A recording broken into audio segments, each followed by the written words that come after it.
अस्सलाम वालेकुम, मैं हूं वनीज़ा। वेलकम करती हूं आपको गार्डनिंग विद वनीज़ा में। गुलाब के पौधे को आप घर में बीज से किस तरह से उगा सकते हैं, सारा प्रोसीजर मैं इस वीडियो में आपके साथ शेयर करूंगी। इससे पहले इस वीडियो को अपने फ्रेंड और फैमिली के साथ लाइक और शेयर कर दें। तो ये है मेरा रोज़ का प्लांट यानी गुलाब का। ये रेड गुलाब है, देसी गुलाब का पौधा है ये। इसको मैंने बीज से ही उगाया था, मैंने इसे अपने क्यारी के अंदर लगाया था। सिर्फ देसी रोज़ के पौधे को ही आप बीज से उगा सकते हैं, इंग्लिश रोज़ को बीज से नहीं उगाया जाता। तो ये देखें, रोज़ प्लांट के ऊपर ये ऑरेंज ये आपको नज़र आ रहे हैं, ये रोज़ हिप बोलते हैं इसको। इसके अंदर जो बल्ब है ये, इसके अंदर रोज़ के सीड होते हैं, ये रोज़ के प्लांट पे ही आपको दिख जाएंगे। पहले गुलाब का फूल होता है, जब गुलाब का फूल सूख के गिर जाएगा, उसी फूल के पीछे ग्रीन रंग का बड बनता है और फिर वो पक कर इस तरह से ऑरेंज रंग का हो जाएगा। ऑरेंज वाला पका हुआ ही हमने उतारना है, कच्चा हम नहीं लेंगे। तो ये मैंने 2 रोज़ के हिप उतार लिए हैं, इनको मैं 1 दिन के लिए सूखने के लिए हम छोड़ देंगे। अगर आपको रोज़ के बीज चाहिए तो रोज़ को खिलने के बाद आपने उसे उतारना नहीं है। तो 1 दिन के बाद रोज़ हिप हमारे सूख गए हैं, ये देखें कलर इसका डार्क सा हो गया है। अगर आप भी चाहते हैं बीज को हासिल करना, तो जब आपके घर में रोज़ का फ्लावर खिले, आपने उसको छेड़ना नहीं है, फूल को उतारना नहीं है, ऐसे ही छोड़ दें।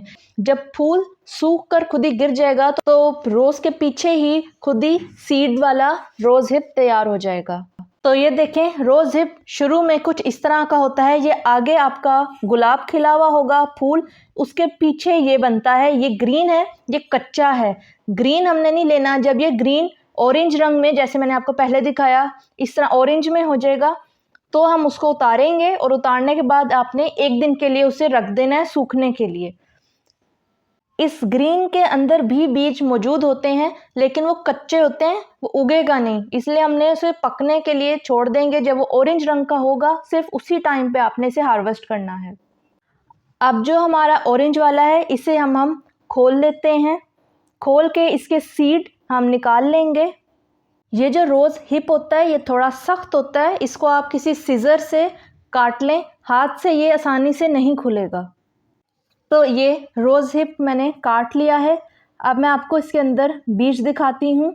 कुछ के अंदर एक ही बीज होता है और कईयों में ज़्यादा होते हैं। जितना बड़ा रोज़ हिप होगा उतने ज़्यादा बीज उसके अंदर से निकल आएंगे। तो ये देखें, बीज हमारा निकल आया है, ऐसा होता है ऑरेंज रंग का रोज़ का ये बीज है।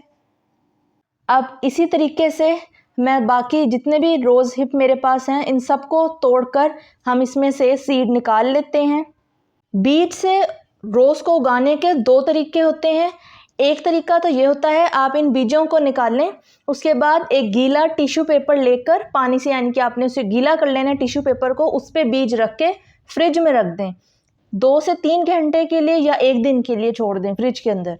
उसके बाद आपने उसको निकाल कर फिर पॉट के अंदर, जो पोटिंग मिक्स मैं आपको दिखाऊंगी इस वीडियो में, फिर उस तरीके से आपने उसे लगा देना है। वैसे क्या होगा कि बीज को लगेगा कि सर्दी का मौसम आ गया है, तो वो जल्दी ग्रो करना शुरू हो जाएगा। और जो दूसरा तरीका है वो सिंपल है, उसमें हम फ्रिज में नहीं रखेंगे, डायरेक्ट ही लगाएंगे। वो मैं इसी वीडियो में अभी आपको दिखाऊंगी कि हमने किस तरह से करना है। तो ये देखें, अच्छे खासे बीज हमारे निकल आए हैं। तो ये देखें, मैंने 3 रोज़ हिप लिए थे, जिसमें से हमारे 10 सीड निकल आए हैं। अब रोज़ के लिए मिट्टी तैयार कर लेते हैं। तो सबसे पहले हम पोट लेंगे। ये मेरे पास 3 बाय 3 इंच का पोट है, आप किसी भी साइज़ का पोट ले सकते हैं। पोट के सुराखों को बंद करने के लिए मैं कागज़ का पीस ले रही हूँ। आप इसमें स्टोन भी रख सकते हैं, टूटी हुई ईंट के टुकड़े भी रख सकते हैं। तो कागज़ मैंने सेट कर दिया है। अब पोट के लिए हम मिट्टी तैयार करेंगे। तो मिट्टी में सबसे पहले हम 30% गार्डन सॉइल लेंगे, यानी ज़मीनी मिट्टी, जिसे सिंपल मिट्टी कहते हैं, जो आपके गार्डन में, लॉन में या पार्कों में या प्लॉट्स में होती है, ये वो वाली सिंपल मिट्टी है। 20% हम कंस्ट्रक्शन वाली सैंड लेंगे, यानी रेत। ये वो रेत है जो घर बनाने में इस्तेमाल की जाती है, जिसे बारीक वाली रेत भी कहा जाता है। 20% हम लेंगे कोकोपीट, ये नारियल का बुरादा है, ये मिट्टी के अंदर ज़्यादा देर मॉइस्चर रखने के लिए होती है। 30% वर्मी कंपोस्ट लेंगे। अगर आपके पास वर्मी कंपोस्ट नहीं है, इसकी जगह आप काऊ डंग भी यूज़ कर सकते हैं। 1 टीस्पून हम इसमें डालेंगे हल्दी, ताकि इसमें फंगस ना लगे, फंगल अटैक ना हो हमारी सीडलिंग के अंदर। आप इसकी जगह नीम केक पाउडर अगर आपके पास है तो आप वो भी यूज़ कर सकते हैं। अब इन सारी चीज़ों को हम अच्छी तरह से मिक्स कर लेंगे। तो सारी मिट्टी हमारी मिक्स हो गई है। गुलाब के पौधे के लिए आपकी जो मिट्टी है वो मॉइस्चर वाली सॉफ्ट मिट्टी होनी चाहिए, क्लेई नहीं होनी चाहिए। अगर आपकी मिट्टी क्ले होगी, हार्ड होगी, तो रोज़ का पौधा उसमें नहीं ग्रो होगा।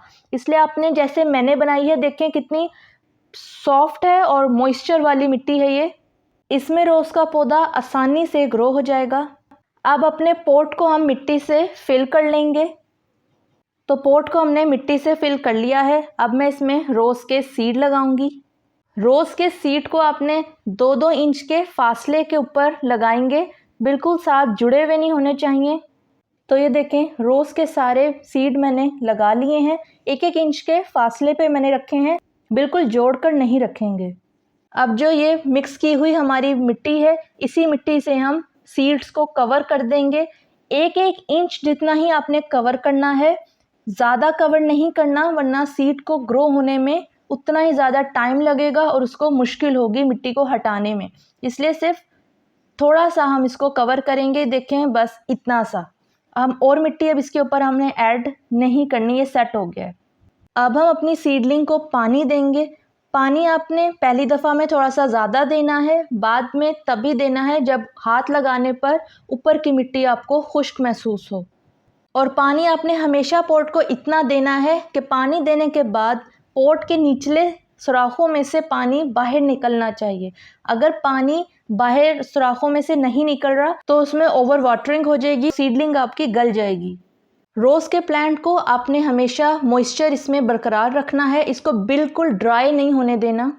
अब हम अपने पॉट को ग्रीन नेट के नीचे रखेंगे। अगर आपके पास ग्रीन नेट नहीं है तो आपने इसको शेड के नीचे रखना है, धूप के अंदर नहीं रखना डायरेक्ट, क्योंकि गर्मी का मौसम है। अगर आप सर्दी में लगा रहे हैं फिर आपने इसको फुल सनलाइट के नीचे रखना है, लेकिन अभी गर्मी का मौसम है इसलिए आपने इसे ग्रीन नेट के नीचे रखना है, फिर ही ये ग्रो करेगा। रोज़ को बीज से उगाने का जो सबसे अच्छा मौसम होता है वो अक्टूबर से जनवरी तक होता है, लेकिन रोज़ स्प्रिंग, समर और ऑटम सारे मौसम में आप इसे लगा सकते हैं। रोज़ का पौधा जो है ये कई लोगों का 1 हफ्ते में भी निकल आता है, वैसे नॉर्मली ये 20 से 30 दिन बाद ग्रो होगा।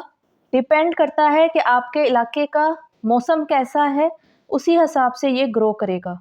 वीडियो को अपने फ्रेंड और फैमिली के साथ लाइक और शेयर कर दें और एक अच्छा सा कमेंट भी कर दें, और चैनल को सब्सक्राइब कर लें और साथ में लगे बेल आइकन के बटन को भी प्रेस कर लें। मिलते हैं नेक्स्ट वीडियो में। अल्लाह हाफिज़।